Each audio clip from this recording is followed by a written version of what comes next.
بينه العداوة والبغضاء إلى يوم القيامة.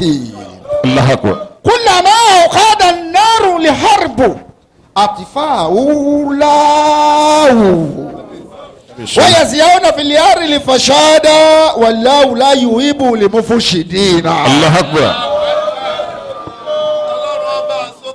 ẹ dákun sọ́lọ́hún ò ṣàánú alágbàáyé Abi Israel. tó gbérú eléyìí síwájú wa Allah. sílé ẹnìkọ̀ọ̀kan wa bàgbáyé tóbi tó ká máa fi máa kí lòun fẹ́ kí lòun ò fẹ́. Allah Akbar. orin ni tán orin ni ta ni wàá yí pinnu rẹ̀ padà. Allah Akbar. Allah has conferred His favor on us in the nook and cranny of the world, giving us the Holy Quran. You have it at home. They have it at home.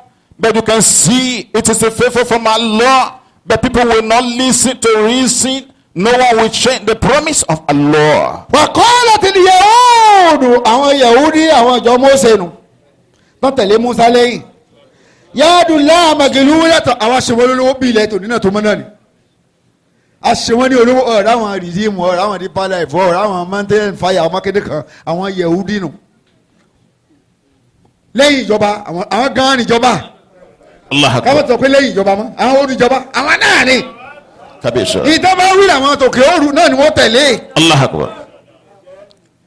And you see the Jews, the Christians, you see like people of mountain of fire, they were deep, the deeper liar. Some of them, they are the Jews of today. You see, they are the end of a fair.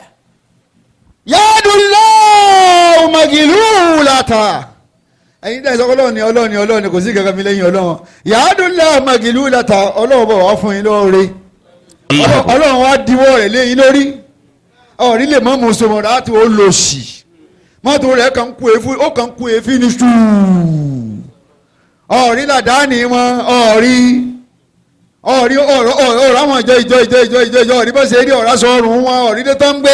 Allah Akbar. yadullah magilu sọ́dọ̀ ọlọ́wọ́n ọba yín ó diwọ́ rẹ̀ fún yín ni. Allah Akbar. àwa sọ pé Jésù lọ́lọ́wọ́n ọba wa àwa sọ pé jò lọ́lọ́wọ́n ọba wa àwa sọ pé jò lọ́lọ́wọ́n ọba wa àwa sọ pé ejò lọ́lọ́wọ́n ọba wa. Allah. And you see the Jew says Allah's hand is tied up. You can see when you say you believe in Allah, you worship Allah, but you are still living in poverty. Look at your imam, look at his house, look at his car. But we believe in the sonship of Jesus Christ. We believe in the lordship of Jesus Christ. We believe in Godship of Jesus Christ, and we have money. And some of us say they believe in the snake, they make snake their Lord, yet they have money. What about you who call Allah? The hands of Allah is chained. It does not give you money like ours. gúlẹ̀ fi èdè bọ́lá ṣe wá Mr. Akiniri bọ́ba fẹ́ gbaṣẹ́ ní rìdíìnù mú bí àfikọ́ ọjọ́ yìí wa sọ́ọ́rí bí ìdìbò ṣe pọ̀ tóun mùsùlùmí kún bẹ̀ bámọ́ òsì ló ní ẹlòmíì débẹ̀ Allah Akbar. òun yóò lè kírun kò gbọdọ̀ hàn sí wọn ni. Allah Akbar. Allah says, chained are their hands. And you see it, it is manifest on them. Their hands are chained. They will say, if you want us to assist you, have to join us. You see, when you go to Redeem there, you will see many Muslims there. You see, they are praying. They observe prayers in secret. They will not reveal this to people. They pretend as Christians. gúlẹ̀ fi èdè àwa náà diwọ́ wa kọ́ bá wa kò ní bọ́ sọ́dọ̀ yìí gbọ́wọ́ ibi bá tú ọwọ́ àjọyìn wa. Allah Akbar. rẹ́mọ̀ wa àná kan ọmọ wa àná kan sọ̀yìnbùlì hímánì ọmọ wa àná kan sọ̀yìnbùlì hímánì ọmọ wa àná kan ó wá di káfìrí Allah Akbar. nítorí owó ó wá sí bèrè lọ́wọ́ ara rẹ̀ bàbá rẹ̀ dàmbó ló wà Wọ́n ti lọ. bàbá àwọn tó dá Rìdíìmù kalẹ̀ ń bọ̀ náà wà Wọ́n ti lọ. ẹ lọ jábọ̀ ntẹ́ ẹ bá gbélé ayé sí. Allah. And made their hand tied up. Allah says, and you can see them, they will never assist anyone if it does not join them. And you see, one of our children, he became one of them because of money. But I'm telling you, where is your father? are the fathers of those who are redeemed. Where are they? They are no more to be seen on the surface of the earth. Telling you came to this life, you will surely live one day, just like the Lord. wọ́n lù yín nà ọlọ́run ló ń ṣẹ́bi fún wọn òun ṣẹ́bi wọn lé wọn lórí iye wọn iye wọn bá ṣe pọ̀ tó lágbàáyé ibi ń bẹ lórí wọn ẹ mọ́tò ní kí wọ́n ń lo jẹ́ẹ̀tì tí wọ́n ń lò yẹn àti oríṣiríṣi mọ́tò tá a lè rírú ẹ̀ tá a rí ìdí wọn ibi ọlọ́run bá ní jẹ́ bẹ́ẹ̀ kì í sọ̀rọ̀ ibi la ṣẹlẹ̀ wọn débẹ̀. Allah Akbar. Allah cursed them for what the altar in the mouth. They are cursed for the blasphemy, the altar. When you see them, they have money, they're living in wealth. Some of them are private jets, but I'm telling you, they are called the wrath of their Lord. It is evil for them. It is not good at all. The day of resurrection, you will know that it's evil for them. bìmọ̀ kọ́lù látara gbólóhùn wọn tó ń bí jáde pé ọlọ́run bá diwọ́ rẹ̀ lẹ́yìn ẹlẹ́sìn islam lórí. Allah Akbar. pé kò ó ṣe yín lólòsì lórí pé ẹ mọ̀ kó nìkan ní ìjọ ọlọ́run ọba pé ó ṣe yín lólòsì ń ló fa ibi tí mo ṣẹlẹ̀ wọn lórí. Allah Akbar. ọlọ́run wa ni báyìí kò rí bẹ́ẹ̀ mi ò diwọ́ mi ìtumọ̀ báyìí mi ò diwọ́ mi mo yàwọ́ mi ni. Kábíyèsí. báyìí yáàdà wọ́n mọ̀ bùsùn tàtà ni bí mo ṣe tẹ ọwọ́ mi rè gbogbo àgbáyé àti sánmà àti ilẹ̀ orí ọwọ́ mi ni gbogbo yí wà. Allah Akbar. màbùsùn tàtà ni mo tẹ ọwọ́ mi ká gbogbo ayé ṣùgbọ́n yóò fi kú káfà yẹn ṣá ẹni mo bá kọ́ fún ni mo ń kọ́ fún nínú yìí ni. Be they accursed for the blasphemy, the altar, but no, both the hands of Allah are extended. The hands of Allah are widely outstretched, but Allah gives and spends for whom He wills in His own bounty, or He spends for whom He pleases. Whomever Allah predestined to will surely have at the appointed time of Allah. wàlá yasidana kọ̀síra míníò nínú wọn bá ṣe pọ̀ bí ẹ̀yẹ ẹgbẹ́ kò lé kíní kan sí fún wọn bá ṣe pọ̀ nẹ̀. máa ń sílẹ̀ ilé ẹ̀ka ní tí mo sọ kalẹ̀ tí mo fi rán ìdá nàbì Muhammad sí wọn. Sallallahu alayhi wa kò sallam. lè mú wọn sẹ́ẹ̀dì padà náà sọ fún ọ kò lè kankan sí wọn kàn ń bọ̀ lágbọ̀ dànù lásán ni kò yé wọn kò sì ní wò ó ma. mẹ́rọ bíkà tí mo fi ránṣẹ́ sí ọ látọ̀dọ̀ ọlọ́wọ́ bá rẹ mo fi rán Abdullahi Jibrilu.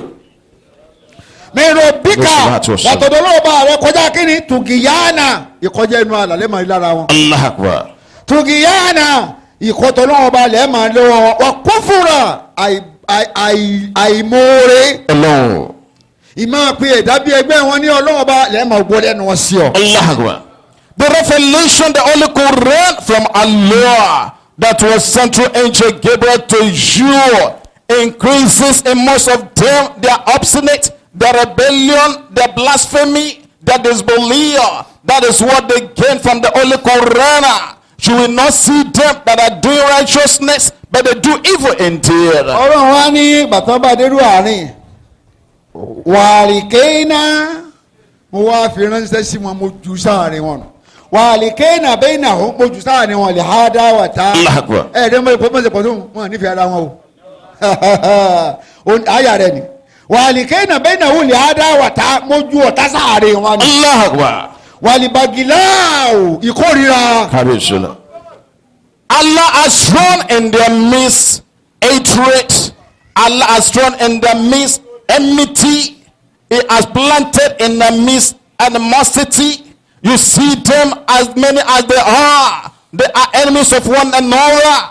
Allah makes them to quarrel among one another. Allah has put squabbles among them. There are disputes among them. There are warring people among them, warring against one another. The Jews warring against the Christians, and the Christian warring against the Jews. Christian warring against the Christians. Jews warring against the Jews. àwọn kan Yahudi àwọn kan Nasara àjùkòrìdà sáà ni wọn bẹ́ẹ̀ ṣe mú wọn ọ̀tá tó lágbára olùbọ̀sẹ̀ wájú sáà ni wọn ìlà yawmal qiyamati kò ní pin láyé o bẹ́ẹ̀ sì máa lónù títí àlìkìyàmọ̀ lọ́wọ́ bá fi tó. Allah Akbar.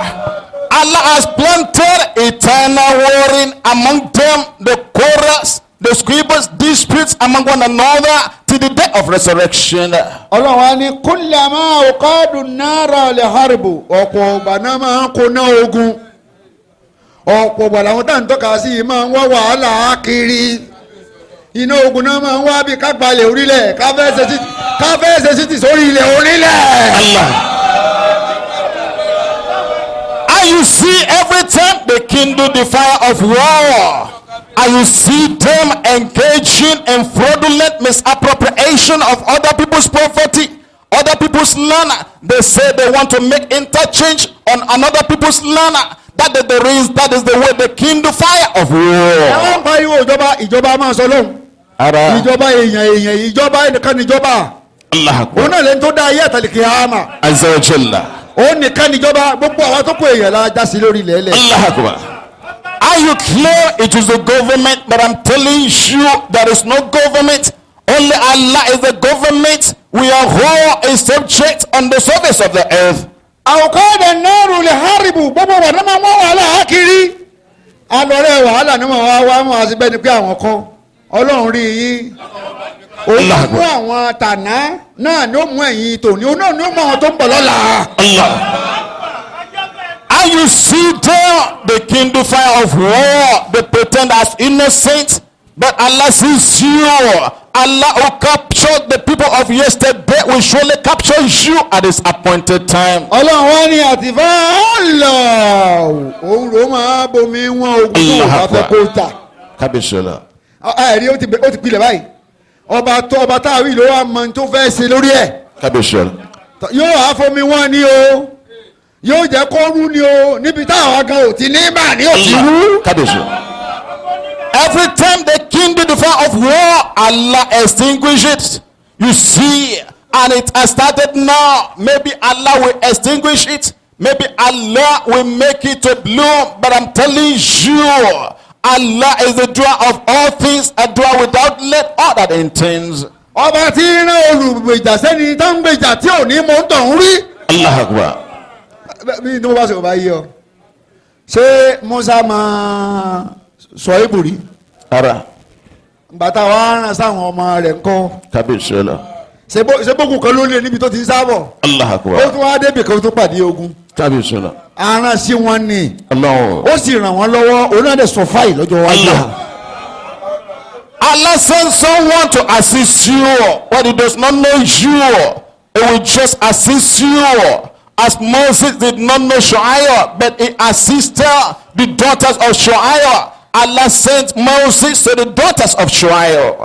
Wàyà sí ọ̀nà fìlíọ̀rì ìfẹ̀sádà. Wọ́n ń gbàbàjẹ́ láàyè lórí ilẹ̀ ẹ lọ ṣọ́ọ̀ṣì kálukú wọn. Oríṣiríṣi irun lẹ́bàá lórí ìyàwó wọn. Orí ẹyọ kan, oríṣi irun márùn-ún mẹ́fà. Green lẹ́gbẹ̀ẹ́ kan. Red lẹ́gbẹ̀ẹ́ kan. Allah Akbar. Blue lẹ́gbẹ̀ẹ́ kan. Blue lẹ́gbẹ̀ẹ́ kan. Yellow lẹ́gbẹ̀ẹ́ kan. Allah Akbar. Lórí ìyàwó pásítọ̀. Wọ́n ní túmọ̀ wọ́n yà sí ọ̀nà fìlẹ̀ àrífọ̀ sáadà wọ́n ń bàbàjẹ́ láàyè. Allah. Ṣòkòtò nídìí níkà nídìí nínú ṣọ́ọ̀ṣì. Allah. And they ever strive to do mischief on the surface of earth. They allow mischief to be spread on the surface of the earth. Look at their edu in the church. Look at their ornament in the church. Look at the way they dress in the church. Simply and suggestively. This is the way they spread mischief on the surface of the earth. Àrígbóyún tó lọ́wọ́ bá mi sọ káyìn. Olókóbá wọn. Olókóbá gbogbo ayé ni. Nígbà tó sọ pé òun ò nífẹ̀ẹ́ alábòsí, òun ò nífẹ̀ẹ́ irú wọn tó wá tún kówó fún wọn. Tó wá rọ owó tiwọn lọ́dún táwọn àmọ́ máa ń ṣe é má. Ọ̀dàwádà ṣé yóò wá gbàgbọ́ ni? Ọlọ́run wá ní Allahu ọba sóhun ni láyù ibùlì mú fún ṣìdínà Ọlọ́run nífẹ̀ẹ́ òbílẹ̀ jẹ́ ènìyàn. Allah. And you see, Allah says, Allah loves not those who do mischief, but you can see, Allah gives them money, He gives them wealth upon wealth. They do not know themselves as evildoers, and they enjoy their share of liar. But Allah hates them. Allah has cursed them for what He has given them. The day of resurrection, they will know they are fall into destruction. Bàbá pásítọ̀, bàbá lè mọ́mù, bàbá rẹ́fẹ̀rì, bàbá wòlíì. Àyà ìwọ ló ń bá wí, èmi ló ń bá wí, ṣàtúnṣe lórí ẹ̀. Allah Akbar. Àyà Amsu, wá sí ìtúnà, ọ̀fẹ́ wí, ó yá bísímìlà. This verse is addressing you pastors, reverend, the theologians, doctors of divinity, and humanists, learners of Arabic institution, Al-Hajj, and it is addressing me also. You should make amendment. You should make repentance. wàlá